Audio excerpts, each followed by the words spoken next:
uniform. We can't. And Kenyans are not foolish. I know that is the narrative they have been trying to do to bring so that they can arrest my supporters and my security and try to blame them. But today's happening is recorded. The vehicles are there. The policemen are there. The ones in uniform, the ones in civilian. It's all recorded. Tear gas canisters, the cartridges. Please, Kipchumba Murkomen, don't play around with the minds of Kenyans. Just make a decision. If you want to make this country ungovernable, well and good. If you have decided to use the police to kill, go ahead. And I want to invite the members of the National Security Council outside William Ruto, Kithure Kindiki, and Kipchumba Murkomen. Those three have stopped thinking, and they really don't care about the security of this country.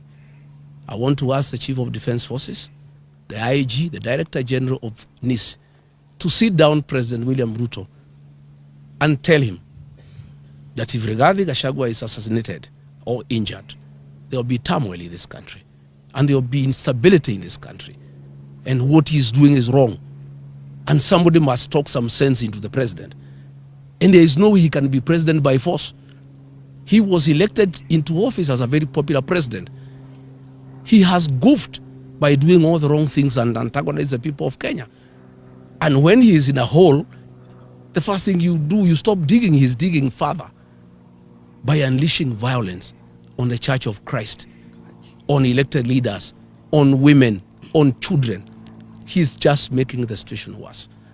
I'm told they are very bitter that I talk to the people of northeastern Kenya and enlighten them that their suffering have nothing to do with the marginalization, but misuse of public funds and lack of accountability by their own leaders. And he is afraid that he was banking on the support of the Northerners, and that may not be forthcoming. I am told they were very bitter about the 2 mega rallies I did in Kagumo, in Kirinyaga, and Karatina, and they wanted to make sure that I don't do meetings in Udhaya and Kieni. I want to say that I am undeterred, I'm on board, I'm not intimidated. We shall continue with the journey to liberate this country. We shall continue. And I want to ask our supporters to be steadfast. Our young people to continue protecting our meetings against goons.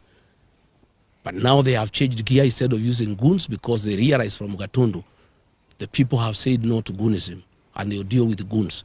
Now they are using the police to attack the people of Kenya. They are using police with live ammunition and tear gas to cause havoc. How do police who are in charge of security and law and order the source of insecurity in their own country? How do police turn against innocent women and children and beat them and fight them with the live ammunition, with the tear gas? I think the president has gone berserk. The reality that he'll be one term is too much for him to comprehend, and he has lost his head. I think we want to call the president to order. William Ruto, you killed our children and women in Kiambaa Church. Please stop attacking churches. Stop attacking women and children. Stop attacking leaders. Today, William Ruto, I want to assure you, this mountain is lost. Even if you killed Rigathigachagua, the mountain will not come back to you. It will even be more difficult for you than it was when I'm alive. Even if you injure me or you injure these leaders, the mountain gets away from you every day. The more you fight us, the more you unleash violence on us, the more you attack our churches, the more you attack our women, the more you attack our children, the more the mountain distances itself from you. And people are regretting having voted for you because they knew you are not a good person.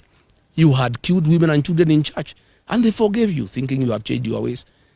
Kumbe, you are still the same person. I want to thank the Reverend at Witima ACK Church and the clergy and the lay leaders and the choir. They are the ones who saved my members.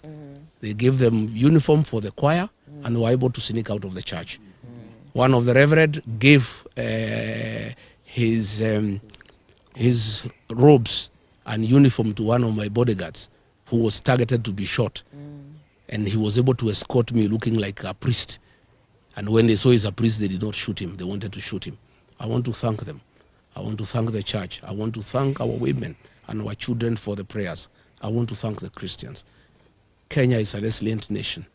All these things will pass. And I want to tell the people of Kenya, the darkest hour is just before dawn. We are just about to get there. I think the worst is just about to be over. And I can't understand how William Ruto has turned against the two blocks of Kenyans that voted him into power. The Church of Christ prayed him into power. He has turned against the church. The Mount Kenya region that gave him almost 4 million votes, he has declared war on the mountain. I don't understand him anymore.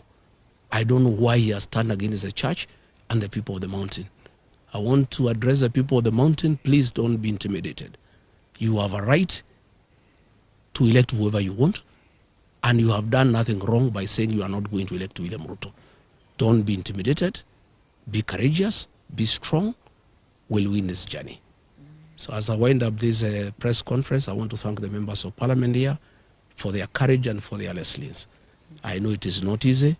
It is difficult, but we'll conquer. No